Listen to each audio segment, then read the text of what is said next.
Hello friends, இன்றைக்கி நம்ம சேனலில் குழம்பு வைக்கிறதுக்கு தேவையான மல்லிப்பொடி எப்படி அரைக்கலான்னு பார்க்கலாம். கறி குழம்புலேருந்து புளிக்குழம்பு வரைக்கும் எல்லாத்துக்கும் இந்த மல்லிப்பொடி யூஸ் பண்ணி தான் நம்ம வைப்போம். வாங்க இதுக்கு தேவையான பொருட்கள் என்னென்னு பார்க்கலாம். இந்த லிஸ்ட்டில் உள்ள ஐட்டங்கள் மட்டும்தாங்க. வாங்க என்னென்னு பார்க்கலாம்.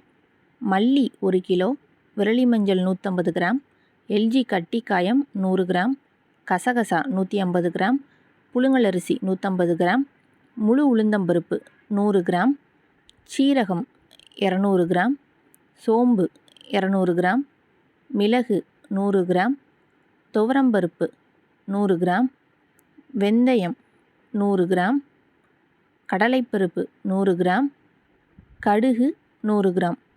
இது மட்டும்தாங்க மல்லித்தூள் அரைக்கிறதுக்கு தேவையான பொருட்கள். மொத்தமே இவ்வளோ தான். இது எல்லாத்தையும் நம்ம வறுத்து இப்போது அரைக்க போகிறோம். வாங்க எப்படி பண்ணலான்னு பார்க்கலாம். ஸ்டவ் ஆன் பண்ணி ஒரு கடாய் வச்சுக்கோங்க. கடாய் சூடாகவும் அதில் கடலைப்பருப்பு 100 கிராம் இதை முதல்ல ஃபஸ்ட்டு வறுத்து எடுத்துக்கலாம். சிம்லேயே வச்சுக்கோங்க, அதுதான் ரொம்ப முக்கியம். இந்த மாதிரி கொஞ்சமாக பொன்னிறமாக வர்ற அளவுக்கு வறுத்து தனியாக ஒரு பாத்திரத்தில் சேர்த்துக்கோங்க. அடுத்ததாக துவரம்பருப்பு 100 கிராம் அளவு துவரம்பருப்பு எடுத்து அதையும் நல்லா சூடு வர்ற அளவுக்கு வறுத்து இந்த மாதிரி ப்ரௌனிஷாக லைட்டாக மாறவும் எடுத்துக்கோங்க. அடுத்ததாக சோம்பு 200 கிராம் ரெண்டையும் நல்லா வாசனை வர்ற அளவுக்கு வறுத்து எடுத்துக்கோங்க.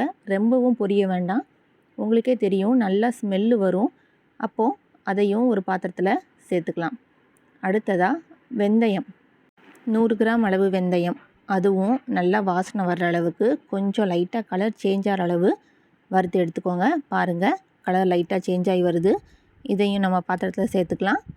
அடுத்ததாக மிளகு 100 கிராம் அளவு மிளகு. மிளகு லைட்டாக டப்பு டப்புன்னு வெடித்து வரும். இந்த வெடித்து வர ஸ்டேஜில் நம்ம பாத்திரத்தில் சேர்த்துக்கலாம். ரொம்பையும் கரிஞ்சிடக்கூடாது. மிளகு கவனமாக வறுத்து எடுத்துக்கோங்க. அடுத்ததாக முழு உளுந்தம்பருப்பு 100 கிராம், அதையும் வாசனை வர அளவுக்கு லைட்டாக பொன்னிறமாக ஆற அளவுக்கு வறுத்து எடுத்துக்கோங்க. ரொம்ப லைட்டாக கலர் சேஞ்ச் ஆனாலே போதும், ரொம்பையும் முழுக்க நீங்கள் வறுக்கணுன்னு அவசியம் இல்லை. கலர் சேஞ்ச் ஆகி வந்துடுச்சு. இதையும் அதே பாத்திரத்தில் நம்ம இப்போ சேர்த்துக்க போகிறோம். நம்ம வறுத்த எல்லாத்தையும் ஒரே பாத்திரத்தில் சேர்த்துக்கோங்க. அடுத்ததாக புழுங்கலரிசி எவ்வளோ சொல்லியிருக்கோம், 150 கிராம், அதையும் சேர்த்து நல்லா பொரிஞ்சு வரணும். அரிசி மட்டும் நல்லா பொரியணும். சிம்மில் வச்சே நல்லா வறுத்துக்கோங்க. எல்லா அரிசியும் இந்த மாதிரி நல்லா மொறுமொறுன்னு பொரிஞ்சு வரணும். இதையும் நம்ம பாத்திரத்தில் சேர்த்துக்கலாம். அடுத்ததாக கடுகு நல்லா வெடித்து வரும். உங்களுக்கே தெரியும் இல்லையா, நல்லா டப்பு டப்புன்னு நல்லா வெடித்து பொரிஞ்சு வரணும். அந்த ஸ்டேஜில் அதையும் நம்ம பாத்திரத்தில் சேர்த்துக்கலாம். அடுத்ததாக நம்ம வறுக்க போகிறது கசகசா. இதுதான் ரொம்ப இம்பார்ட்டண்ட். குழம்புல எண்ணெய் பிரிஞ்சு வருது இல்லையா, இந்த கசகசா சேர்க்குறதுனால தான் குழம்புல நல்லா எண்ணெய் மிதந்து வரும். இதையும் நல்லா வறுத்துக்கோங்க. ஓரளவு லைட்டாக பொரிஞ்சு வரும். அந்த ஸ்டேஜ்லேயே இதையும் எடுத்து வச்சுக்கோங்க. அடுத்ததாக சீரகம் 200 கிராம். சீரகம் நல்லா வாசனை வரும், ரொம்பவும் பொரிய வேண்டாம். லைட்டாக சூடு பொறுக்கிற அளவுக்கு வறுத்துட்டு அதையும் நம்ம இப்போ உள்ளே சேர்த்துக்கலாம். விரலி மஞ்சள் 150 கிராம், நல்லா சூடு வர்ற அளவுக்கு இதையும் சேர்த்து வறுத்து எடுத்துக்கோங்க. நீங்கள் தொட்டு பார்க்கும்போது அதில் சூடு தெரிஞ்சாலே போதும், அந்தளவுக்கு வறுத்தா போதும் மஞ்சளை. அதையும் நம்ம இப்போது பாத்திரத்தில் சேர்த்துக்கலாம். கடைசியாக கட்டி காயம், இது ஒரு மாதிரி ஜவ்வு மாதிரி வரும். இதை நல்லா பிச்சு இந்த மாதிரி வச்சுக்கோங்க. மொத்தமாக போட்டோன்னா பொரியாது.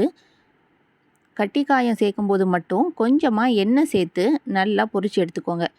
எண்ணெய் சேர்த்தா மட்டும்தான் காயம் நல்லா பொரியும். பாருங்கள் எவ்வளோ தூரம் நல்லா பொரிஞ்சு வருதுன்னு. நீங்கள் பிச்சு பிச்சு சேர்த்தா தான் எல்லா பக்கமும் நல்லா பொரியும். மொத்தமாக போட்டிங்கன்னா இது பொரியாது. பாருங்கள் நல்லா பொரிஞ்சு வந்துடுச்சு. இதையும் உள்ளே சேர்த்துக்கலாம். அடுத்ததாக கருவேப்பிலை, அந்த எண்ணெயிலேயே கருவேப்பிலையும் நல்லா மொறுமொறுன்னு வர்ற அளவுக்கு பொரித்து எடுத்துக்கோங்க. பாருங்கள் இவ்வளோதாங்க நம்ம சேர்க்க வேண்டிய பொருள். கடைசியாக உப்பு, இந்த உப்பையும் நல்லா வறுத்துக்கோங்க. ஒரு கைப்பிடி அளவுக்கும் கம்மியான அளவு உப்பு சேர்த்துக்கோங்க. உப்பு எதுக்கு சேர்க்குறோன்னா அப்போ தான் சீக்கிரத்துலேயே மசால் பொடியில் நமக்கு வண்டு விழுகாமல் இருக்கும். நீங்களும் உப்பு சேர்த்தே அரைச்சி வச்சுக்கோங்க. இவ்வளோதாங்க மொத்த ஐட்டம். இது எல்லாத்தையும் இப்போ நம்ம வாசனை வர அளவுக்கு வறுத்து எடுத்தாச்சு. கடைசியாக இப்போ நம்ம மல்லியை வறுக்க போகிறோம். எப்பயுமே மல்லியை மட்டும் நீங்கள் கடைசியாக வறுத்துக்கோங்க. 1 கிலோ அளவு மல்லி எடுத்து அதை நல்லா வாசனை வர அளவுக்கு சூடு பொறுக்கிற அளவுக்கு நீங்கள் வறுத்து எடுத்துக்கோங்க. மல்லியை வறுக்கிறதுக்கு முன்னாடி அதில் குச்சி குச்சியாக இந்த மாதிரி நிறைய தூசிகள்லாம் இருக்கும். அதெல்லாம் படைச்சி எடுத்துகிட்டு அதுக்கப்புறமா சேர்த்துக்கோங்க. 2 நாளைக்கு வெயிலில் காய வச்சு கூட நீங்கள் எடுத்துக்கலாம். அவ்வளோதாங்க, மல்லியை வறுத்தாச்சு. இது எல்லாத்தையும் சேர்த்து நம்ம இப்போது மில்லில் கொடுத்து அரைக்க போகிறோம். பாருங்கள் எவ்வளோ சூப்பராக நைஸாக அரைஞ்சி வருதுன்னு. வாசனையே கமகமன்னு இருக்குது. இதில் நீங்கள் குழம்பு வச்சு பாருங்கள், ரொம்ப சூப்பராக இருக்கும். அரைச்சி முடித்ததுக்கப்புறம் அங்கே உள்ள ட்ரேயில் நல்லா ஆற வச்சுட்டு எடுத்துகிட்டு வாங்க. இல்லை அப்படின்னா வீட்டில் வந்துட்டு நீங்கள் ஃபேன் காற்றுல கூட ஆற வச்சுட்டு அதுக்கப்புறமா நீங்கள் டப்பாவில் சேர்த்துக்கோங்க. சூடோடு சேர்க்க வேண்டாம். அவ்வளோதாங்க, மல்லித்தூள் ரொம்ப சூப்பராக ரெடி ஆயிடுச்சு. நீங்களும் இதே மாதிரி அரைச்சி குழம்பு வச்சு பாருங்கள்.